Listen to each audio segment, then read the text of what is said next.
റിയാസ് മൗലവിയുമായി ബന്ധപ്പെട്ട് ഒരിക്കലും പ്രതീക്ഷിക്കാത്തൊരു വിധിയാണ് വന്നിരിക്കുന്നത്. എല്ലാവരെയും ഞെട്ടിച്ച ഒരു വിധിയാണ് വന്നിരിക്കുന്നത്. ഇത് പിന്നെ ഈ കൊലക്കേസ് നടന്ന അന്ന് തൊട്ട് ഇതറിയാവുന്ന ഈ സംഭവം അറിയാവുന്ന എല്ലാവർക്കും സംശയമില്ലാത്ത ഒരു കാര്യമാണ് ഇത് ഇങ്ങനെ ക്രൂരമായി വെട്ടി കൊലപ്പെടുത്തിയതാണ് എന്നുള്ളത്. പിൽക്കാലത്ത് നടന്ന അന്വേഷണങ്ങളൊക്കെ പ്രാരംഭത്തിലൊരു അന്വേഷണത്തിൻ്റെ പ്രാരംഭഘട്ടത്തിൽ ചില തകരാറുകളുണ്ടായിരുന്നു. അതിന് ശേഷം നടന്ന അന്വേഷണത്തിലൊക്കെ വ്യക്തമായ തെളിവ് വന്നതാണ്. വ്യക്തമായ തെളിവ് വന്നു.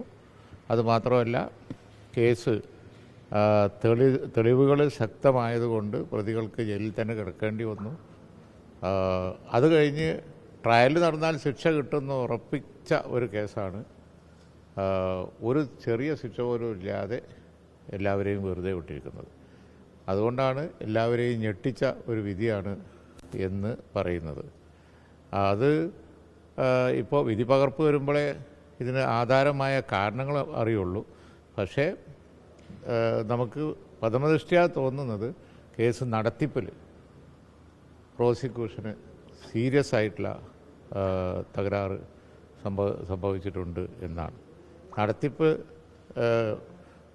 അത് പറയപ്പെടുന്നത് പ്രതികളുമായി ഒത്തുകളിച്ചു എന്നുവരെ ആരോപണമുണ്ട്. പ്രോസിക്യൂഷൻ്റെ ഈ കേസ് നടത്തിപ്പ് വേറെ, അന്വേഷണം കഴിഞ്ഞ് പിന്നെ നടത്തിപ്പ് വേറെ എന്നാണല്ലോ. നടത്തിപ്പിലും ഒരുപാട് തകരാറുകൾ ഉണ്ടായിട്ടുണ്ട് എന്നാണ് പറയുന്നത്. എന്തായാലും വളരെ നിർഭാഗ്യകരമായ ഒരു കാര്യമാണ് സംഭവിച്ചിരിക്കുന്നത്.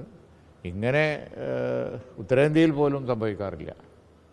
ഇത്ര ക്രൂരമായ കൊലപാതകം വർഗീയ അന്തരീക്ഷം ഉണ്ടാക്കാൻ വേണ്ടി കരുതിക്കൂട്ടി ചെയ്ത ഒരു കാര്യം, സംശയലേശം എന്നെ തെളിഞ്ഞ കാര്യം, അത് കോടതിയിലെത്തുമ്പോൾ വെറുതെ വിട്ടുപോകുന്നു എന്നുള്ളത് സാധാരണ നോർത്ത് ഇന്ത്യയിൽ പല കേസുകളിൽ പോലും കാണാത്ത ഒന്നാണ് കേരളത്തിൽ സംഭവിച്ചിരിക്കുന്നത്, ഇപ്പോൾ സംഭവിച്ചുകൊണ്ടിരിക്കുന്നത്.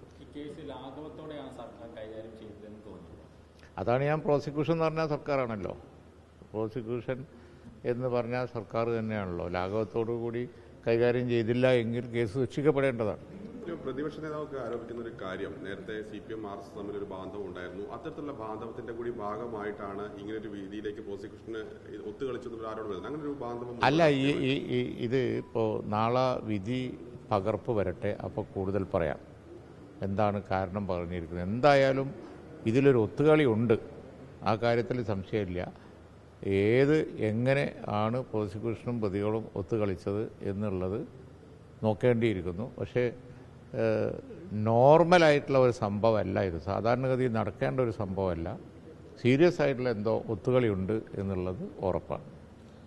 മറ്റൊരു കാര്യം, ഇപ്പോൾ MSF കുറച്ച് പേരെ നേരത്തെ പുറത്താക്കുകയും ഈ വിഷയം മതി.